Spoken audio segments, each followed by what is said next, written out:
CBSE ने कल 2022 के रिजल्ट्स 10th और 12th के निकाल दिए थे और आज 23 जुलाई को उन्होंने अपना एक नोटिस निकाल करके उन बच्चों के लिए जो लोग अपने मार्क्स को वेरीफाई कराना चाहते हैं या जिसे कहते हैं हम रिवोल्यूशन कराना चाहते हैं, उनके लिए ये नोटिस निकाला है।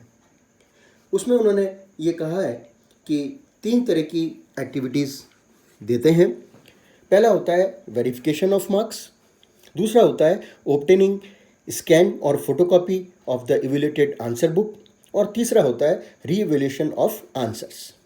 ये 3 तरह की एक्टिविटी हैं और तीनों एक एक के पीछे एक एक चलती हैं। यानी अगर आप फर्स्ट एक्टिविटी के लिए अप्लाई करते हैं तभी आप सेकंड के लिए एलिजिबल होते हैं और सेकंड के लिए एलिजिबल होते हैं तभी आप थर्ड के लिए एलिजिबल होते हैं। तो ये सबसे इम्पॉर्टेंट बात है कि 1 के बाद 2 और 2 के बाद 3, यानी वेरिफिकेशन ऑफ मार्क्स के लिए आप अप्लाई करते हैं तभी आप ऑब्टेनिंग ऑफ स्कैन कॉपी या फोटो कॉपी के लिए एलिजिबल होंगे और तभी आप कोई आंसर्स जिससे आप सेटिस्फाइड नहीं हैं उनको आप रिवैल्यूएट करवा सकेंगे। बात करते हैं हम वेरिफिकेशन ऑफ मार्क्स की। क्लास 10th की फ़ीस है 500 रुपीज़ और 12th की भी है 500 रुपीज़ पर सब्जेक्ट। इसकी लास्ट डेट दी है 26 जुलाई 22 ट्यूसडे से 28 जुलाई 22 थर्सडे तक। मगर टाइम का ध्यान रखना है, रात के 11:59 और 59 टाइम बहुत इंपॉर्टेंट है, वरना उसके बाद बोर्ड आपसे एप्लीकेशंस नहीं लेगा। दूसरा आता है, जब आपने फर्स्ट को अप्लाई किया और उसमें आप सेटिस्फाइड नहीं हुए तो आप दूसरे पॉइंट पर आ सकते हैं, यानी ऑब्टेनिंग ऑफ स्कैन कॉपी या photo copy of the evaluated answer books. उसके लिए आपको 500 की फ़ीस जमा करानी है 10th वाले बच्चों को पर आंसर बुक, जबकि क्लास 12th को ₹700 पर आंसर बुक। इसकी डेट शेड्यूल है 8 अगस्त 22 मंडे से 9 अगस्त 22 ट्यूसडे तक। टाइम वही रहेगा, रात को 11:59 अगर आपने कॉपी आपको मिली और आपने उसके हर क्वेश्चन को बोर्ड के द्वारा दी हुई मार्किंग स्कीम से अपने आंसर्स को चेक किया और फिर आप चाहते हैं कि नहीं साहब, मेरे 1-2 क्वेश्चंस ऐसे हैं जो मैं सेटिस्फाइड नहीं हूँ मार्किंग स्कीम के हिसाब से, वो सही चेक नहीं हुए, तो उन पर क्वेश्चन के 100 रुपीज़ दे करके आप उनको चेक वापस से करवा सकते हैं। उसकी डेट्स रहेंगी 13 अगस्त 22 सैटरडे से 14 अगस्त 22 संडे तक। टाइम वही रहेगा, रात के 11:59 पेमेंट जो भी आपको करना है वो या तो क्रेडिट कार्ड, डेबिट कार्ड या नेट बैंकिंग से ही होगा। कोई पोस्टल ऑर्डर, कोई चेक, डीडी या कैश या मनी ऑर्डर स्वीकार नहीं किए जाएंगे। एक खास बात यह है कि only a single application for each step पर कैंडिडेट, 1 सब्जेक्ट और मल्टीपल सब्जेक्ट्स।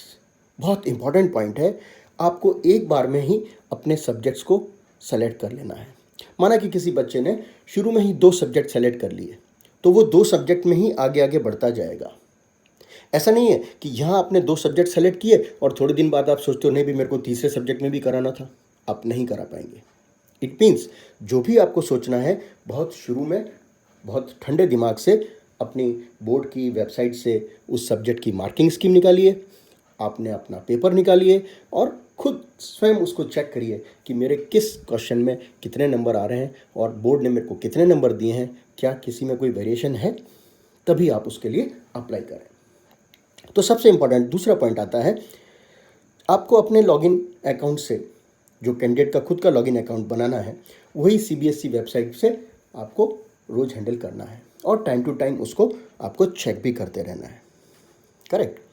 फिर आता है, कभी कभी बच्चों के मार्क्स कम भी हो जाते हैं और कभी ज़्यादा भी हो जाते हैं। तो सबसे इम्पॉर्टेंट बात है, कभी कभी एक एक नंबर भी कम और ज़्यादा हो सकता है। तो ये नहीं सोचना है कि मार्क्स सिर्फ हमेशा इंक्रीज ही होंगे। नो नो नो नो, कभी कभी आपके मार्क्स कम भी हो सकते हैं, तो हमें उसके लिए भी तैयार रहना चाहिए। इवन 1 मार्क के लिए 1 मार्क भी कम हो सकता है और 1 मार्क बढ़ भी सकता है। जब आपके मार्क्स या तो बढ़ते हैं या कम होते हैं, आपको अपनी पुरानी मार्कशीट को, जो मार्कशीट कम सर्टिफिकेट है, उसको बोर्ड को सरेंडर करना पड़ेगा।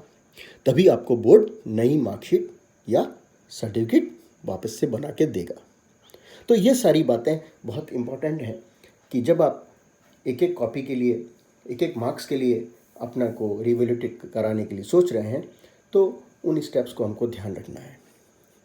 तो सबसे इम्पॉर्टेंट बात यह है कि अगर आप फर्स्ट में अप्लाई करते हैं तभी आप सेकंड के लिए एलिजिबल होंगे, सेकंड के लिए एलिजिबल होंगे तभी आप थर्ड के लिए एलिजिबल होंगे। ऐसा नहीं है कि कोई स्टूडेंट सोचे कि मैं तो केवल रिवैल्यूएट करा दूं आंसर्स को, 3-4 क्वेश्चंस को, नहीं, वो पॉसिबल नहीं होगा। यानी आपको फर्स्ट के लिए अप्लाई करना पड़ेगा तभी आप सेकंड के लिए एलिजिबल होंगे, सेकंड के लिए एलिजिबल होंगे तभी आप थर्ड के लिए एलिजिबल होंगे। और ख़ास बात, डेट्स, ड्यूरेशन अप्लाई करने के लिए जो डेट्स दी गई हैं, लास्ट डेट दी गई हैं, उनको बहुत ध्यान से रखना है। विशेष जानकारी के लिए और अच्छे से नोटिस पढ़ने के लिए आप सीबीएसई की वेबसाइट पे सीबीएसई का ये जो नोटिस है 23 जुलाई का, उसको ध्यान से देखें और उसकी सारी चीज़ें करीब करीब मैंने इसके अंदर बहुत समराइज़ करके यहाँ लिख दी हैं, फिर भी आप उस नोटिस को ही ध्यान से पढ़ें।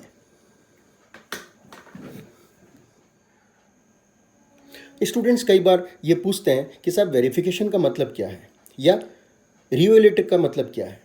देखिए, वेरिफिकेशन का मतलब है अगर आपकी कोई exam copy by the way ये है और इसमें 4 मार्क्स मिले हैं, इसमें 4 मार्क्स मिले हैं, अगले में कितने मिले हैं, ऐसे करके सारा टोटल फ्रंट पेज पे होता है। वो फ्रंट पेज का टोटल भी मिलाया जाता है कि सारे क्वेश्चंस का टोटल फ्रंट पेज के टोटल से मैच कर रहा है या नहीं कर रहा है। वर्ड्स में जो मार्क्स लिखे हैं और फिगर्स में जो मार्क्स लिखे हैं सही है या नहीं है। वही मार्क्स आपकी मार्कशीट में डाले गए हैं या नहीं डाले गए। तो ये सब काम क्या होता है, ये कहलाता है वेरिफिकेशन ऑफ मार्क्स। अगर आपके वेरिफिकेशन ऑफ मार्क्स से आप सेटिस्फाइड नहीं हैं तो फिर आप किस पर आते हैं, अपनी कॉपी को आप मंगाते हैं। उसके लिए आपको अलग से फीस देनी पड़ेगी, आपके पास स्कैन कॉपी आपके लॉगिन अकाउंट पर आ जाएगी। उस कॉपी को आप बोर्ड की मार्किंग स्कीम से चेक करिए कितनी सही है। अगर वो सही है तो आप यहीं पर रुक जाएंगे, आपका काम कंप्लीट हो गया। अगर आप सेटिस्फाइड नहीं हैं और आपको लगता है कि किसी किसी क्वेश्चंस में मेरे को मार्क्स मार्किंग स्कीम के अकॉर्डिंग नहीं मिले हैं, तो आप तीसरी स्टेप पे जा सकते हैं। उसके लिए वापस आपको अप्लाई करना पड़ेगा, लेकिन इस बार आपको हर क्वेश्चन, अगर आपने 2 क्वेश्चन के लिए अप्लाई किया है तो आपको 200 रुपीज़, अगर आपने 4 क्वेश्चन के लिए अप्लाई किया है तो 400 रुपीज़ आपको ऑनलाइन पेमेंट करना पड़ेगा। और ये डेट्स का बहुत ध्यान रखना पड़ेगा। अगर आप ये डेट्स चूक गए तो आपकी एप्लीकेशन बोर्ड नहीं लेगा। इसलिए इन डेट्स को नोट करके रखिएगा, इन एक्टिविटीज़ को नोट करके रखिएगा और कितनी फ़ीस किस पे जमा करानी है ध्यान रखिएगा। मेरे ख्याल में इस वीडियो से आपको सब कुछ बहुत क्लियर हो गया होगा कि हमको कैसे कैसे आगे आगे बढ़ना है। फिर भी मैं एक बार फिर से याद दिलाना चाहता हूँ कि 23 जुलाई 22 का बोर्ड का नोटिस आपको बोर्ड की वेबसाइट पे मिलेगा। उस वेबसाइट के ऊपर जो ये नोटिस है उसको आपको फॉलो करना है। फिर भी मैंने बच्चों की सहूलियत के लिए, पेरेंट्स की सहूलियत के लिए ये वीडियो बनाया है ताकि आप अच्छे से इसको, जो अपना एक्टिविटी है जिसमें भी आप अपना ऑनलाइन एप्लीकेशन डालना चाहते हैं, वो ऑनलाइन एप्लीकेशन सही तरीके से, सही समय पर, सही फ़ीस दे करके प्राप्त करें। और हम चाहते हैं कि बच्चे अच्छे से अच्छा रिज़ल्ट लाएं और बोर्ड के हर काम से सेटिस्फाइड रहें, ताकि बच्चे ये नहीं सोचें कि हमारे मार्क्स कम आए या हम परफॉर्म अच्छा नहीं कर सके। ऐसा नहीं है। बहुत पारदर्शिता बोर्ड के सब कामों में होती है और बहुत अच्छे से बोर्ड कॉपीज़ को चेक कराता है। फिर भी कोई बच्चे मानते हैं कि नहीं भाई, हम हमारे इस परफॉर्मेंस से हमको लगता है कि हमारे ज़्यादा मार्क्स आने चाहिए थे, तो आप ज़रूर अप्लाई कर सकते हैं। बोर्ड आपको ये मौका देता है। मगर याद रखिएगा, डेट्स, फीस और किस एक्टिविटी के लिए हम अप्लाई कर रहे हैं याद रखिएगा। अगर तीसरी एक्टिविटी के लिए आपको जाना है तो आपको फर्स्ट में ज़रूर भरना पड़ेगा, सेकंड में ज़रूर भरना पड़ेगा, तभी आप सेकंड के लिए एलिजिबल होंगे और तभी आप थर्ड के लिए एलिजिबल होंगे। यानी ये शुरू की जो डेट्स हैं 26, 27 और 28 जुलाई, इनका बहुत ध्यान से यूज़ करना है और अपने फॉर्म्स को भरना है। Thank you.